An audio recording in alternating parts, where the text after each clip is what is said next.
இப்போ சுவாமி பார்த்தீங்கன்னா இருப்பிடத்துக்கு தேடி அசைஞ்சு அசைஞ்சு வர்ற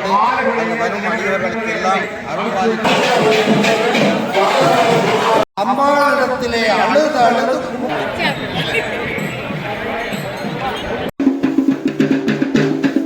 அந்த பிரதட்சணம் செய்கிறவர்கள் அடிய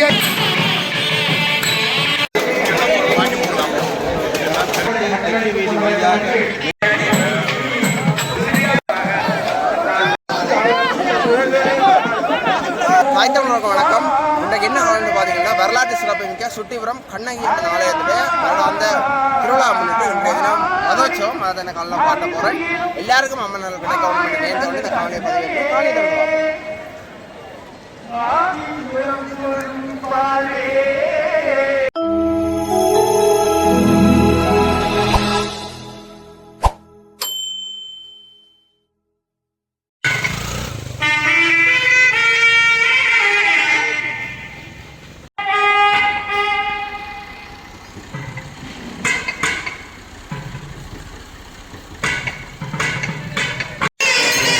கோயிலில் அதிகாலை பூஜை வழிபாடுகள்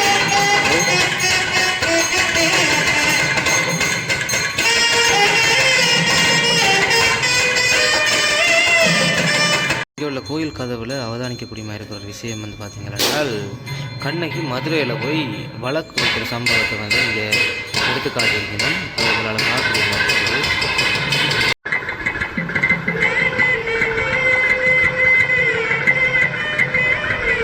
இப்போ நாங்கள் வந்து பரணி சிட்டிவேரம் பகுதி கண்ணகி அம்மன் ஆலயத்தின் தேர் ஓட்ட நிகழ்வில் நிற்கிறோம். அந்த வகையில் இந்த தேர் சம்பந்தமாக நாங்கள் கொஞ்சம் பார்ப்போம். இந்த தேர்கள் வந்து பெரும்பாலும் எல்லா கோயிலில் உள்ள தேர்களும் வந்து அந்த கோயில் இறைவன்ட வாழ்க்கை வரலாறு அல்லது கோயில் நடைபெற்ற வரலாற்று சம்பவங்கள் நினைவுகிற மாதிரி இருக்கும். அந்த வகையில் இந்த தேரும் வந்து கண்ணகின்ற வாழ்க்கை வரலாறு, கண்ணகி எப்படி கடைசி இறைவ தெய்வமாகினா என்றதை காட்டுற மாதிரி சில சம்பவங்கள் அமைஞ்சிருக்குது. அந்த வகையில் பார்த்திங்கன்னா உங்களுக்கு எல்லாருக்கும் தெரியும், கண்ணகி வந்து மதுரைக்கு வாரா. கண்ணகி வந்து அதாவது கண்ணகி கோவலன் வந்து கண்ணகின்ற பொற்சிலம்பு எடுத்துக்கொண்டு மதுரைக்கு வந்து அதை விற்று பணம் தொழில் செய்வதற்காக வாரார். வந்த இடத்துல சில பல சம்பவங்கள் நடக்குது.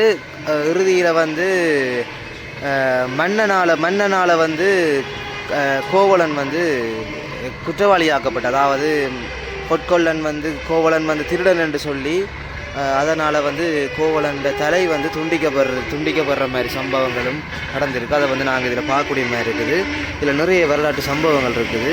அதே நேரம் இல்லை கண்ணகிக்கு வந்து தகவல் தெரிஞ்ச உடனே கோவலன் வந்து குற்றவாளி இல்லை, அவள் கொண்டு வந்த தண்ட சிலம்பு தான் என்று சொல்லி பாண்டிய மன்னன் அவையில் வந்து சொல்கிறா.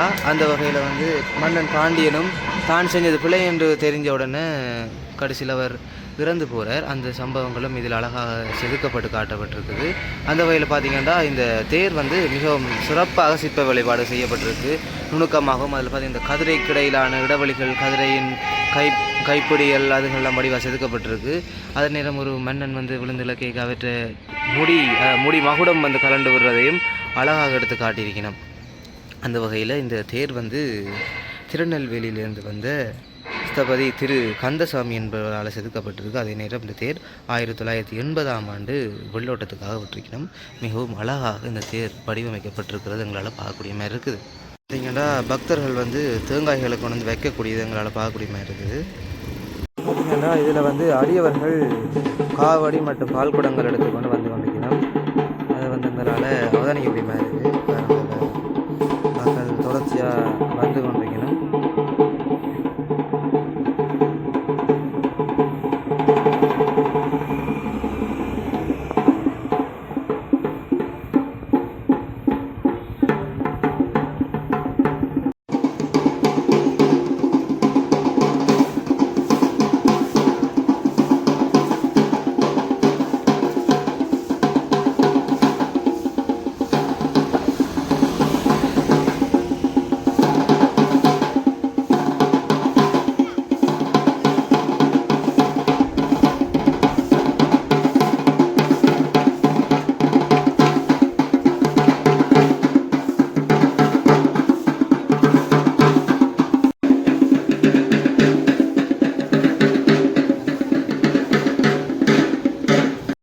தேருக்காக வந்து வீதியை தயார்படுத்துகிற நிகழ்வுகள் நடந்து நடந்து கொண்டிருக்கு, அதாவது வீதியை குளிர்வித்து கொண்டிருக்கணும். அதை பார்க்கக்கூடிய மாதிரி இருக்குது. இதை வந்து கண்ணகிய மண்ட உருவச்சிலைகளை வச்சிருக்கிறோம்.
सकल भुवन सृष्टि द्वितीय संहार भोगव अनुग्रह कारणस्य भगवत्याः अखिलांड कोटि ब्रह्मांड नायके सिंहवाहनारूढ़ाय मूत्रवस्त्राय कन्नगाभरणेश्वरी अंबिकायै नमः।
स्वस्ति न इन्द्रो दधातमाः स्वस्ति न भूतासु वेदाः स्वस्ति न स्वाद्योरितमेमिः स्वस्ति न बृहस्पतिर्दधातु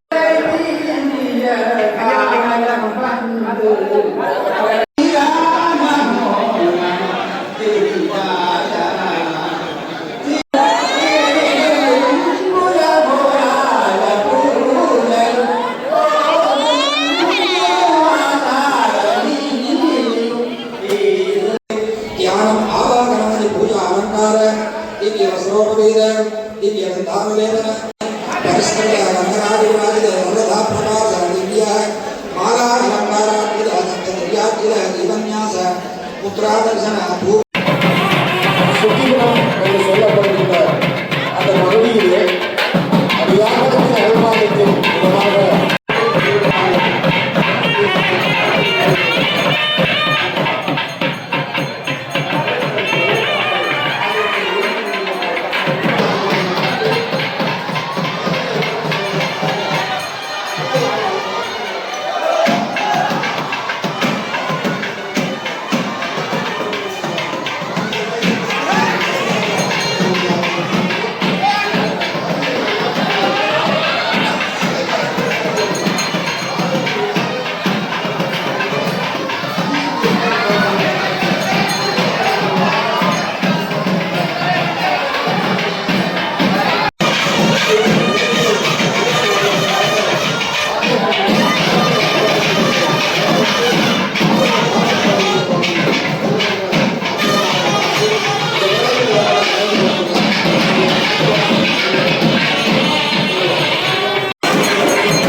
பார்த்தீங்கன்னா பெண் பக்த அடியார்கள் வந்து கற்பூர சட்டி எடுத்திருக்கிறத எங்களால் பார்க்கக்கூடிய மாதிரி இருக்கும்.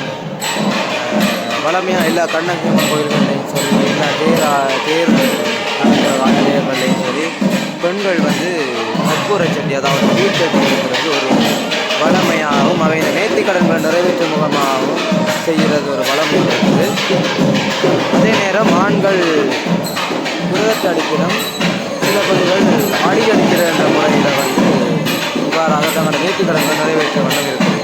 தென்மராட்சி பகுதியில் அந்த சுட்டிப்பிரன் கண்ணகம்பாள் அமர்ந்து அந்த வரும் அடியவர்களுக்கு எல்லாம் அருள்வாதித்துக் கொண்டிருக்கின்ற அம்பிகையினுடைய இந்த உற்சவமானது இந்த தினம் மத உற்சவம் மிகச்சிறப்பாக நடைபெற்று இருக்கின்ற ஆட்சிகளை நீங்கள் சற்று முன் பார்த்திருக்கின்றீர்கள். அந்த வகையில் வேறானவர் அங்கே புறப்பட்டு தெற்கு வீதி வழியாக மேற்கு பகுதியை நோக்கி வந்தவண்ணம் இருக்கின்ற காட்சிகளை எல்லாம் பார்க்கின்றீர்கள். ஆலயத்திலே பெருந்திரளான மக்கள் வந்து அம்பிகையினுடைய இந்த ரத உற்சவ நிகழ்விலே கலந்து கொண்டிருக்கின்றார்கள். அவர்கள் எல்லோரும் அம்பிகையினுடைய திருவருளை அங்கே வேண்டிய வண்ணம் பிரார்த்தித்து இருக்கின்ற அந்த காட்சிகளை பார்க்கின்றோம். அங்கே காவடிகள், வாச்சம்புகள், கற்பூர சட்டிகளை ஏற்றி அடியவர்களை நாங்கள் பார்க்கின்றோம்.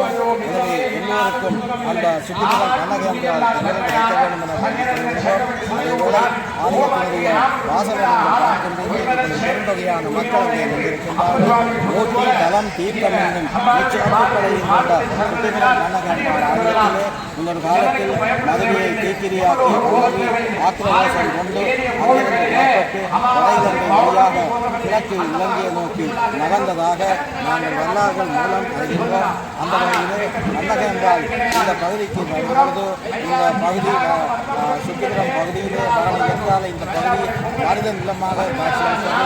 அங்கே இளையர்கள் அங்கே மாடுகளை அங்கே மேய்த்த வண்ணம் இருந்தார்கள். அந்த மாடு மேய்க்கும் சிறுவர்களுடன் அவர் அந்த மூதாட்டி அங்கே சிரித்து கதைத்து விளையாடி அவர்களின் பசுப்பாலை வாங்கி இங்கே ஆலயத்தினுடைய பகுதியிலே காணப்படுகின்ற அந்த பால மரத்தடியிலே அந்த பாலை காட்சி கொடுப்பதாக செய்திகள் தெரிவிக்கின்றன. திடீரென அவர் மறந்துவிட்டார்கள். அதனாலே எல்லோரும் ஆச்சரியப்பட்டு இந்த பகுதிக்கு வந்து அந்த காலத்திலே அவர்கள் கிராமிய வழிபாடுகளை செய்து வந்தார்கள். பொங்கல்கள் மற்றும் பண்டிகைகள் இந்த பொங்கி படைப்பது, காவடி எடுப்பது, கரகாட்டங்கள் என்று பல்வேறு விதமான கிராமிய வழிபாடுகளை செய்து வந்தார்கள். சுற்றிகளிலே தீபங்களை ஏற்றி வந்து சுண்டிகரமாக மாறியது. ஆகவே மிக சக்தி வாய்ந்த இந்த ஆலயமானது இந்த நாட்டிலே பல்வேறு காலங்களிலே படையெடுப்புகள் இருந்த பொழுதும் இந்த பகுதியிலே வந்து தஞ்சம் இருந்த அடியவர்களுக்கு எந்த ராணுவ காலத்தில் மட்டுமல்ல ஸ்ரீலங்கா ராணுவ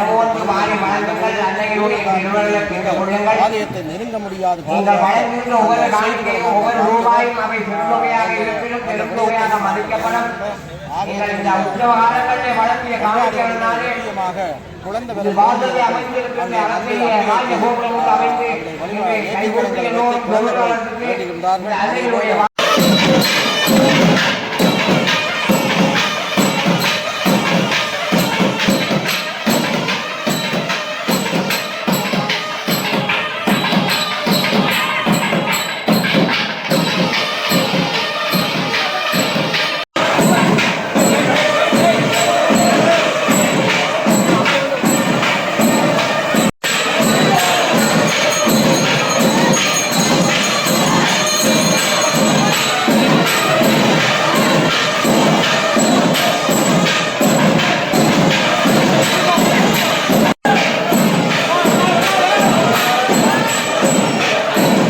சாமி வந்து கோயிலேருந்து வெளியில் வந்து தேரில் ஏறுறதுக்காக வந்து இந்த வகையில் முன்னுக்கு பிள்ளையார் முருகன் வர அதே நேரம் பின்னுக்கு கண்ணகி அம்மன் வந்து அதை வந்து எங்களோட பார்க்கக்கூடிய மாதிரி இருக்குது.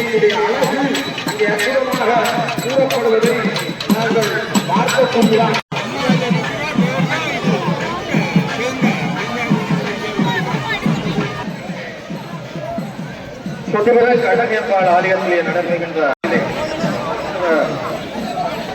அலங்கார உற்சவத்திலே ரத உற்சவம் இப்பொழுது வெகு விமர்சையாக நடைபெற்றுக் கொண்டோம் இருக்கின்ற இந்த வேளையிலே இன்றைய நேசுக வந்ததைகளை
பார்த்தீங்கன்னா உடனுக்குடன் வந்து தேங்காய் மல்லி அப்புறப்படுத்துறதை பார்க்கக்கூடிய மாதிரி இருக்குது.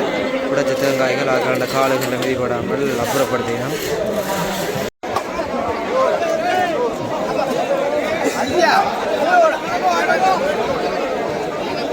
பார்த்தீங்கன்னா வடக்கயிறு கொடுத்துருக்கோம் சாமியில்.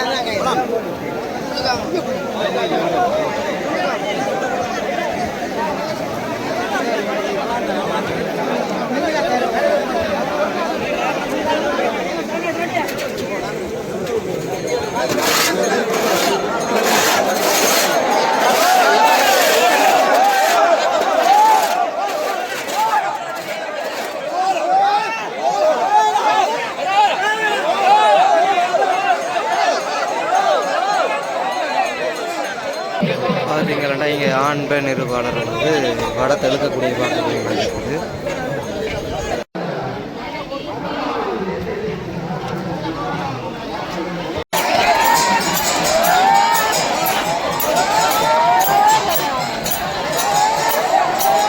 பக்தர்கள் பார்த்தீங்கன்னா திருதட்டை எல்லாம் எடுத்துக்கொண்டிருக்கணும். அதோட பார்த்தீங்கன்னா 10 அடியார்கள் அடியும் அடித்து கொண்டிருக்கணும். அதை பார்க்கக்கூடியா இருக்குது.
அம்மாளிடத்திலே அழுது அழுது கும்பிட்டு நிற்பதை காண்கிறோம். காவடியாடி கழித்துக் கொண்டு வருகின்றவர்களை இந்த வீதியிலே காண்கிறோம். அங்க பிரதட்சணம் செய்கிறவர்கள், அடியளிக்கிறவர்கள், இப்படியாக பல்லாயிரக்கணக்கான மக்கள் இந்த சோலைக்கு நடுவிலே இருக்கின்ற சோலை கோயிலை கூவி அழைத்து கும்பிட்டு நிற்கின்ற காட்சியை கண்ணார காண்கின்றோம். அன்பர்களே, கண்களிக்கும்படி கண்டுகொண்டேன் கடம்பாடலில் என்று அங்கே அபிராமி என்றாதிலே சொன்ன மாதிரி இந்த சோழர்களுக்கு நடுவில் இந்த தென்மராட்சியில 2 தலங்கள் சோழர்களுக்கு நடுவிலே கண்ணகி அம்மாள் வீற்றிருக்கின்ற தலம். அனாதி காலம் முதலாகவே அவளிருந்து வந்து இந்த தலத்திலே குடிபுகுந்தாள் என்று யாருமே அறியார்கள். அப்படியான மிக பழமையான 2 தலங்கள், ஒன்று மீசாலையிலே இருக்கின்ற மண்டுவில் கண்ணகி அம்மாள் சோலையம்மன் கோயில், இரண்டாவது இந்த சுண்டிபுரம். இயற்கையாக அமைந்திருக்கின்ற சோலைகள், மருத மரங்கள், ஆலமரங்கள், குருந்த மரம், பொக்கட்டி மரம், வேம்பு என்று பலவிதமான பெயரறியாத இன்னும் பல மரங்கள், மூலிகை மரங்கள் இந்த சோலைகளிலே சூழ்ந்திருக்கின்றன. அன்பர்கள், சித்தர்கள், ஞானிகள், யோகிகள், மருத்துவர்கள், ஆயுர்வேத மருத்துவர்கள், சித்த மருத்துவர்கள் என்று எல்லாரும் தேடி வருகின்ற சோலைகள் சூழ்ந்திருக்கின்ற தலம் திவ்யமான தலம். ஆதி காலத்திலே நம்முடைய கோயில்கள் எல்லாம் ஆலயம் என்று ஏன் அழைக்கப்பட்டன என்றாலே ஆய்வாளர்கள் சொல்கிறார்கள், மரங்களுக்கு கீழேதான் கோயில்கள் முதலிலே தோன்றின.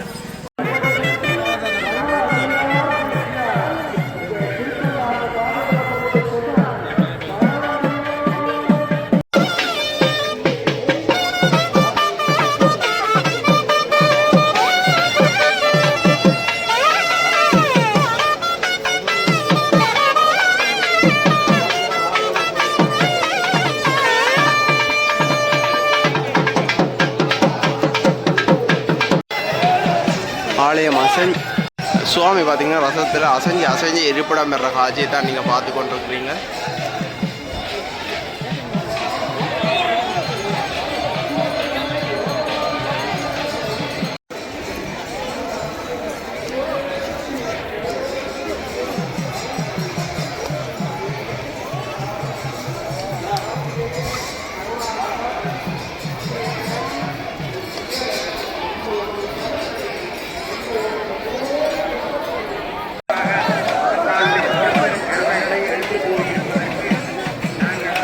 சுவாமி பார்த்தீங்கன்னா இருப்பிடத்துக்கு தேடி அசைஞ்சு வர்ற காட்சி தான் பார்த்து கொடுறீங்க. இவ்வளோ பக்தர்கள் பட சூழ பார்த்தீங்கன்னா இந்த ரதமானது வந்து கொண்டு இருக்குது.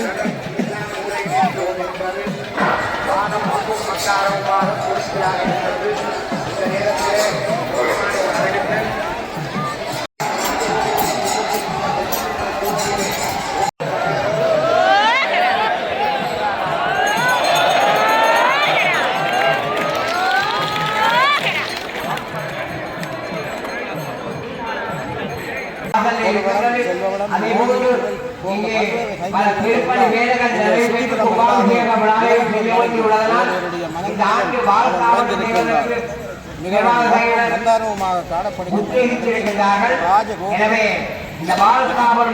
கம்பீரமாக காட்சி அளிக்கிறது. இந்த ராஜகோபுரம் மிக அண்மையில் கட்டி முடிக்கப்பட்டு இருந்து அருள்பாலிக்கின்ற அந்த காட்சிகளை எல்லாம் நாங்கள் பார்த்திருக்கின்றோம். நீங்களும் பார்த்திருப்பீர்கள். இந்த காட்சிகள் வானொலிகள் மற்றும் இந்த காணொலிகளூடாக இந்த செய்திகளை எல்லாம் நாங்கள் உலகெங்கும் வாழும் சைவத்தமிழ் அறிவர்களுக்கு நாங்கள் தந்திருக்கின்றோம். எனவே சைவத்தையும் தமிழையும் பாதுகாக்க வேண்டும். அப்பொழுதுதான் தமிழ் மக்கள் இந்த நாட்டிலே நிரந்தரமாக வாழ முடியும். எங்கு பார்த்தாலும் இந்த சைவ ஆலயங்களை எல்லாம் கவனிகரம் செய்கிற வேற்று மதத்தவர்களும் வேறு சமயத்தவர்களும் பல துன்பங்களை எல்லாம் தமிழ் மக்களுக்கு கிடைத்து வருகின்றார்கள்.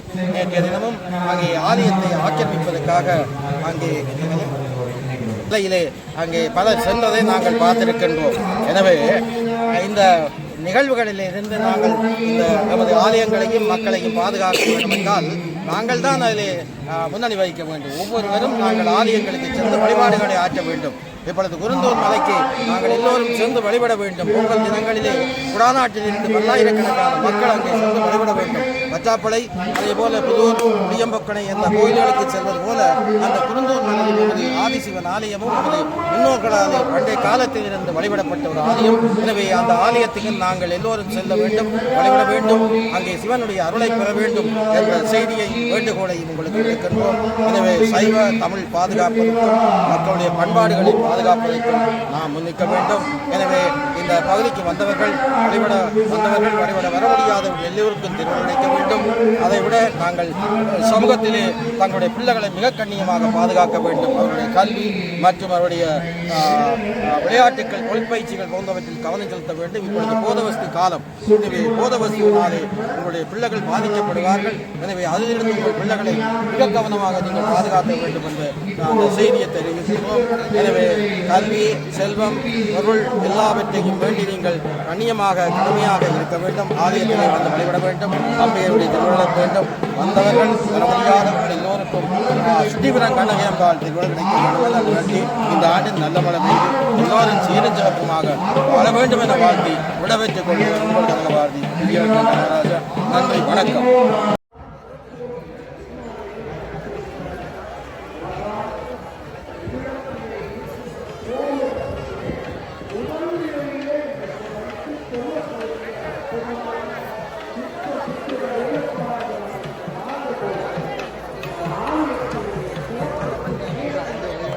நூற்றுக்கும் மேற்பட்ட பெண் அடியார்கள், பெண் பக்தர்கள் பார்த்தீங்கன்னா தீச்சட்டி எடுத்தபடி அம்மனுக்கு தங்களுடைய நேர்த்திக்கடன்களை செய்கிறத வந்து பார்க்கக்கூடிய இருக்குது பாருங்க.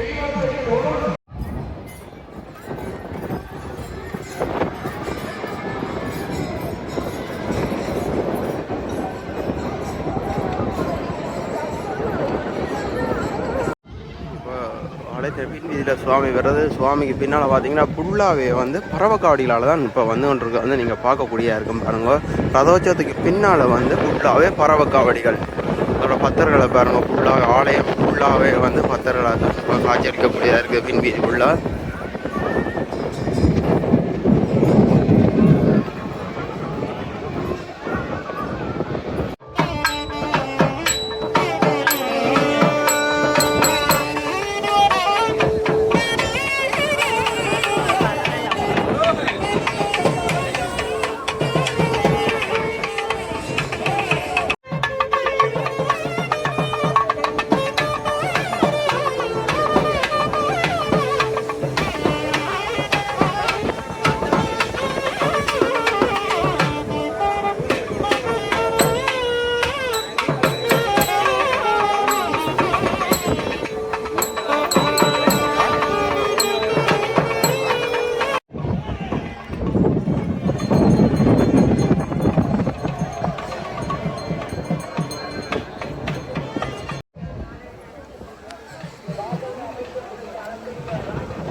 சுவாமியுடைய ரதம் பார்த்தீங்கன்னா ஆலயத்தில் பின் வாசலுக்கு பின் வீதிக்குள்ள சுற்றி வருவதை வந்து பார்க்கக்கூடியதாக இருக்குது. பார்த்தீங்கன்னா பக்தர்கள் அனைவரும் வந்து தீச்சட்டி ஏந்திரபடி வந்து கொண்டிருப்பதையும் பார்க்கலாம். அவர்கள் சிறு வயதிலேயே தாங்கள் இணைத்தபடி அவர்கள் வாழ பழகுவார்கள்.